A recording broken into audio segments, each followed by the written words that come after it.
تمرین چون 3 زیر رادیکال رو صفر میکنه و رادیکالمون فرجه زوج هست، میایم دامنش رو به دست میاریم. x2 منهای 9 باید بزرگتر مساوی 0 باشه.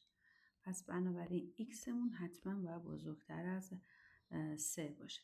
پس یعنی از سمت چپ حد تابع وقتی x به سمت 3 از طرف مقادیر چپ میره وجود نداره. x2 منهای 9 به روی x منهای 3 می‌نویسیم موجود نمی باشه.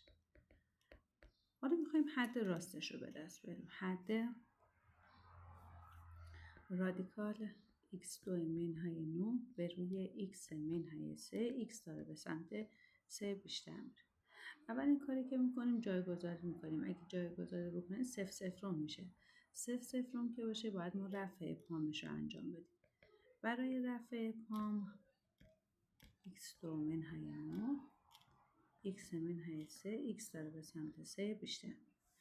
خب من ترجیح میدم که این تابع رو در خود رادیکال ضرب بکنم یا اینکه صورت کسرمون رو تجزیه کنیم.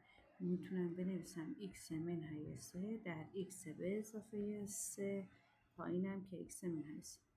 دقت دارید که عامل صفر کنندمون x منهای 3 که بعد از صورت و مخرج حذف بشه و با هم دیگه ساده بشه. توی مخرج مشخصه، توی صورت باید پیداش بکنیم. الان x منهای 3 رو من دارم منتها توی مخرج. میایم اینو جداش میکنیم. می‌نویسیم x منهای 3 در x به اضافه 3 تقسیم بر x منهای 3. من میتونم مخرج رو هم به این صورت بنویسم. به صورت x منهای 3 در x منهای 3 بنویسم. به صورت رادیکالی. در هم که ضرب بشن توان 2 میگیره. توان 2 با رادیکال ساده میشه و به شکل اولیه خودش برمیاد.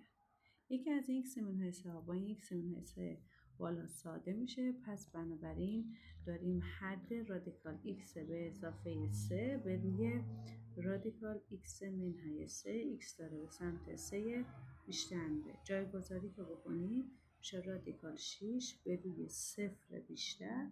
عدد به روی 0 هم میشه مثبت بی نهایت.